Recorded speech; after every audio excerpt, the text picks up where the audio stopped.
anak-anak, apa kabar hari ini? Semoga semuanya sehat dan semangat belajar ya.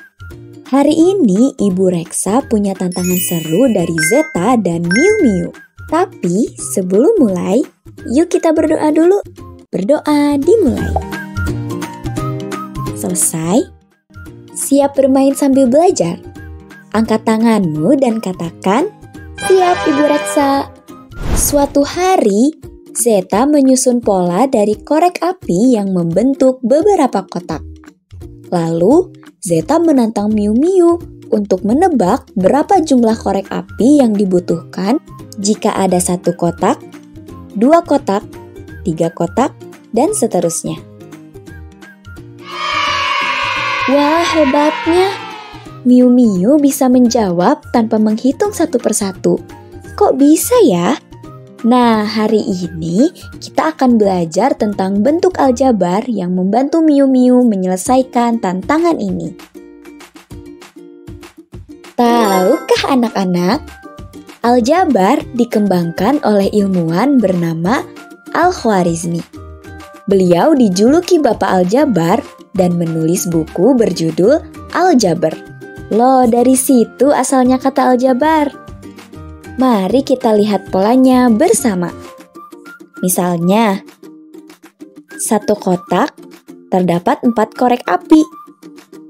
2 kotak, 7 korek api. 3 kotak, 10 korek api. Kalian lihat polanya. Setiap penambahan 1 kotak bertambah 3 korek api. Jadi, kita bisa tulis bentuk umum korek api sebagai 1 ditambah 3N.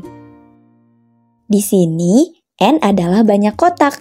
Tahukah anak-anak, para ilmuwan itu sering menggunakan huruf N atau X sebagai variabel karena kata dalam bahasa Latin numerus yang artinya angka.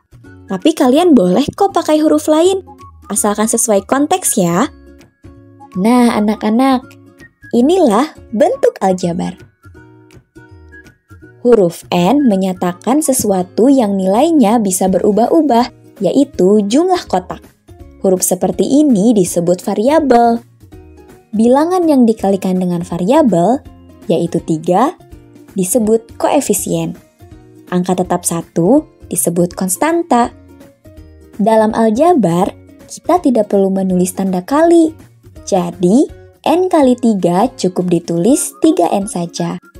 Ini sudah menjadi kebiasaan dalam matematika.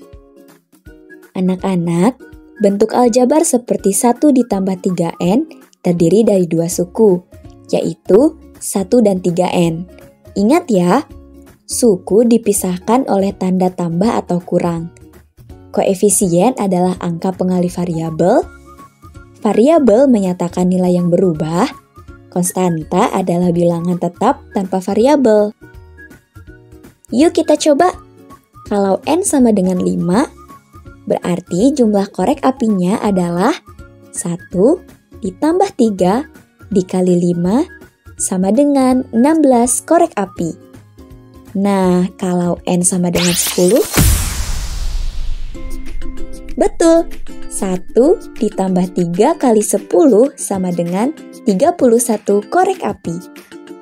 Dan kalau N sama dengan 33, jadi 1 ditambah 3 kali 33 sama dengan 100 korek api.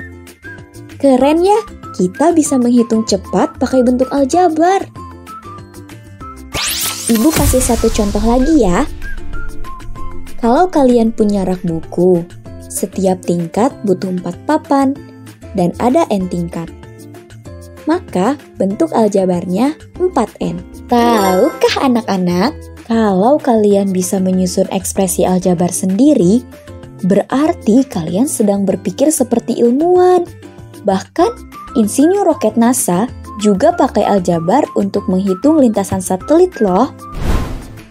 Sekarang, coba pikirkan.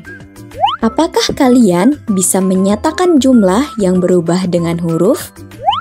Apakah sudah tahu mana konstanta, koefisien, variabel, dan suku?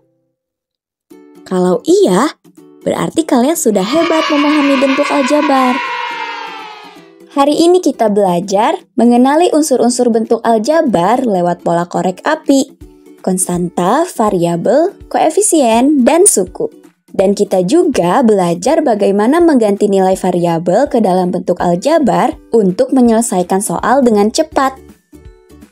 Dan sekarang, saatnya misi hari ini. Hari ini, misi anak-anak adalah hitung jumlah korek api jika ada 20 kotak. Sebutkan unsur-unsur dalam bentuk aljabar 5N ditambah 2. Buat satu contoh bentuk aljabar kalian sendiri dari kehidupan sehari-hari. Terima kasih sudah belajar bersama Ibu Reksa. Sampai jumpa di video selanjutnya. Kita akan belajar operasi aljabar loh. Tetap semangat dan terus berpikir kreatif ya. Setiap soal punya cerita, setiap angka punya makna.